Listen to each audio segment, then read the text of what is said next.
We must interrogate this thing we call democracy. In Kenya, the people you call leaders, don't listen to them when they are in podiums in Nairobi, no. Listen to them when they are speaking in their mother tongue at funerals, when they are their true selves. They are Bukusus, or Maragoli speaking Mulembe nation, or they are Kambas, or they are Kikuyus, or they are Luos. Their political parties don't matter. That is why there is not a single presidential candidate that has contested an election after 5 years in the same political party. As I said before, the forests change, but the monkeys remain the same, with the same habits. And let me tell you, if you continue doing the same thing in the same way, thinking that will change, nothing will change. I now see individuals across the country congregating, and you call them opposition. These were individuals who were in the Moi government. They were in the Kibaki government. They were in the Uhuru government. What is new about them? Nothing except their insatiable greed for power and the privileges that power offers. So we are assembled here to ask critical and serious questions. I've been around. I was here in 1980s. I was here in 1990s when the entire movement of change the Constitution was alive and well. I was in the Council of the Law Society. I've been here and I've seen Kenyans repeatedly electing individuals in the name of democracy who in other parts of the world would be completely unelectable. We elect comedians. And as one wise man, is it Albert Einstein, who said, when you elect a comedian to take him or her to the palace becomes a circus. And that is why we have what we have today. What is the value of knowing that which is right without doing that which is right? I keep on hearing Kenyans saying, we have a beautiful constitution. What is the beauty of a constitution which you honor and breach? What is it? You know, in 1967, the late Tanzanian President Mwalimu Julius Kambarage Nyerere was asked, what is the secret of development? And he said in Kiswahili, siri ya maendeleo ni watu, ardhi na siasa safi. And he added, siri ya maendeleo ni vijana wenye malezi bora, siha njema na bongo kali. And then he said, ukimwona mtu anakimbia sana kwenda ikulu, mkwepe kama ukoma. Kwani kuna biashara gani ikulu? He posed rhetorically. Ikulu ni mahali patakatifu.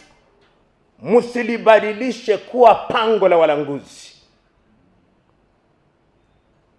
We Kenyans hold meeting after meeting in boardroom after boardroom, in workshop after workshop. But we are unmoved and untouched. The question is, when will we have our journey to Damascus? Like Saul of Tarsus, that we may change. Are we ready for the change?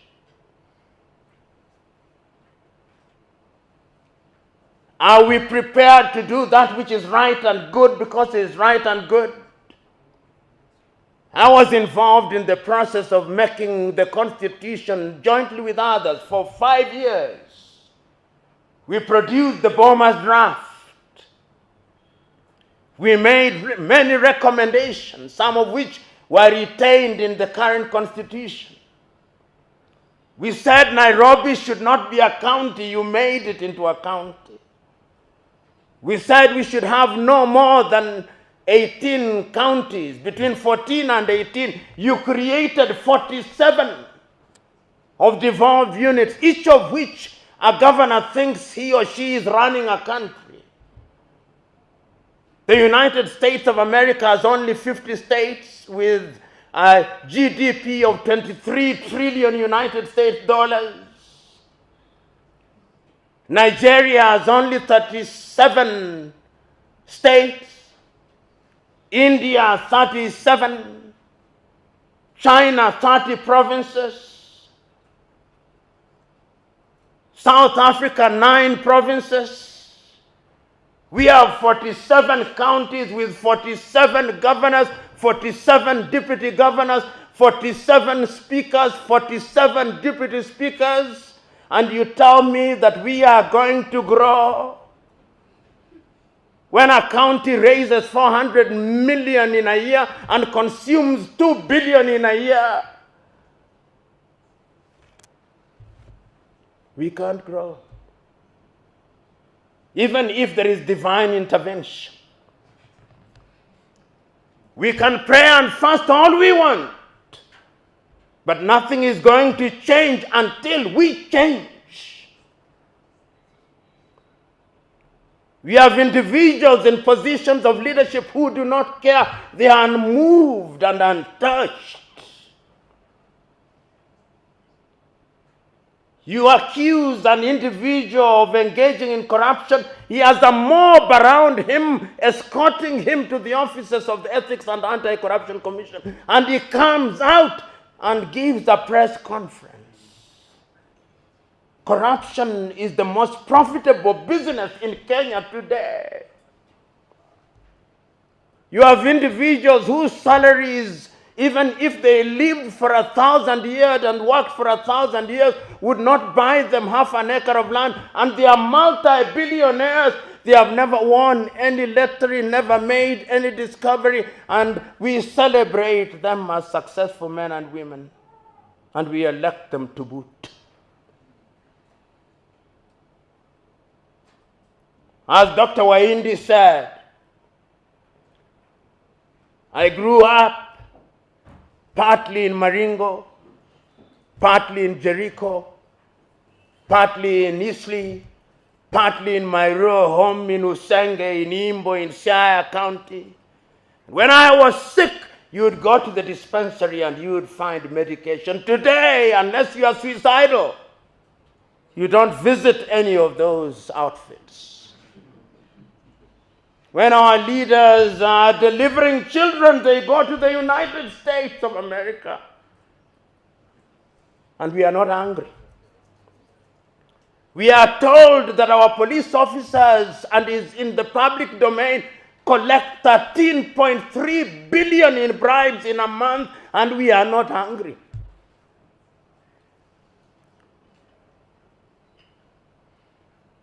Young Kenyans, the task is yours. Choose you now. Whether you want to be Kambas and Luos and Luhias and Kikuyus, or you want to be Kenyans, with the tribe only being for cultural reasons. Samora Moises Machel said, if the new African nation is to thrive, the tribe must die. Not that you cease to identify yourself as such, but it cannot be the basis for decision making. That I'm voting for an individual because he's from my ethnic group, that is the only qualification. That they gave me 200 shillings, that is the justification. We must rethink governance. Today, we have a parliament whose only claim to fame is that they have insatiable appetite for our taxes. Our parliamentarians relative to our GDP are the best paid in the world. In the world. They want CDF, not because they want to serve us. Ask each one of them how many companies they have formed, where their drivers and brothers and sisters and house helps are the directors. Ask them. Ask them whether they do not trade with the counties and with the constituencies that they run. Ask the MCA whether that is not true. Ask them how they become multi-millionaires within 2 years of joining public office. Ask them. Ask them why, when the courts have declared CDF to be unconstitutional, why they want to constitutionalize it, whether we like it or not. It is a slush fund. And you know, your typical Kenyan politician thinks that we have the memory of a mosquito and a warthog combined. That is why they don't care about us. The time is now that we must demonstrate that our civic duty not only demands but requires that we make demands of them. This is not the time for cowards who die times without number. Because if you are a coward today, your children and children's children will pay the price of our cowardice. We must speak out and bear the consequences. Yesterday, the 29th day of the month of April in the year 2025, you saw how 6 individuals were killed in cold blood. And nothing will happen to them. That is the tragedy. A culture of lawlessness and impunity has taken root in our country. So when you talk about democracy, what is it? It is not true that we did not know democracy, no. It is not true that democracy came from Greece. That was the Greek definition of democracy. When it came to the United States of America, Abraham Lincoln said of it that it was a government of the people, by the people, and for the people. That was their definition of it. In the year 1235, in amongst the Mande people, they were already having a Mandean charter. At that time, we did not have the Universal Declaration of Human Rights. There were orderly kingdoms in Africa. But the democracy that we are trying to practice is the neo-colonial version that was bequeathed to us by the colonizers. You come to Kenya, we still try to mimic the British. You go to former French colonies, they are trying to mimic the French. You go to former Portuguese colonies, they are trying to mimic the Portuguese. Until the day that we exercise the ghost of mimicry, we are going nowhere. That is why when you go to our parliament, a member of parliament cannot pronounce a word without saying, Mr. Speaker, sir, make your point. Mr. Speaker, sir, cannot be form and part of a speech. And you look at your speaker, he is dressed in wool that was used in medieval Europe, and you think that that is a badge of honor. You go to our courts, you find our judges are equally dressed in things that ought to belong to the Museum of History alongside the spinning wheel. And we think it is a badge of honor. You come to our leaders, they still want to be addressed as His Excellency or the Right Honorable something. Titles that were used in medieval Europe We must change. And we are only going to change when you, the young generation, my friend Habib,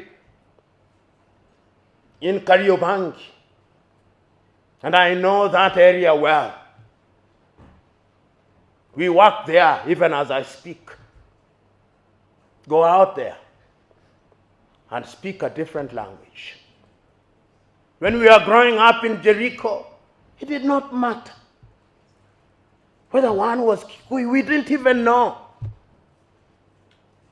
It's only later that we knew that Kariuki was a Kikuyu name and Wafula was a Luhya name.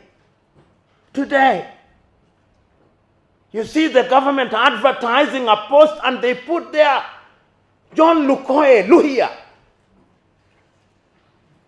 John Joroge, Kikuyu. Go out there in Kariobangi and change minds. Those of you who are from Kibera and Katwekera, go out there and change minds. If you are from Kaloleni, go out and change minds. And just don't be in Nairobi, go out there. In Kilifi, let ICJ not be a boardroom arrangement where we speak to ourselves in English. Nendeni mkazungumza na watu kwa Kiswahili na lugha zao za mama. Hilo ndilo jambo ambalo lazima tulitekeleze ikiwa tunataka kulibadilisha taifa hili. Kwa kuwa taifa imepigwa ngeta kwa lugha ya mtaa na wahuni tunaowaita viongozi, na wahuni hawana haya. Siri ya ubinadamu ni kuwa na haya. Watu ambao tunaita viongozi Kenya hawana haya. Wanaua, hawana haya. Wanaiba, hawana haya. Wakati ni sasa tuwe ni watu ambao tuna haya. Na tusiogope. Tuwe wajasiri. Uchaguzi ni mwaka 2027. Ikiwa ningeulizwa, hiki kizazi cha wanasiasa ambao tunaona wakiranda, wakipiora, tunawafahamu. Nyerere alikuwa akisema wasipong'atuka tuang'atue. Na tuna uwezo wa kuang'atua kwa njia za kupiga kura. Uamuzi ni wenu. Amueni. Na namalizia hivi.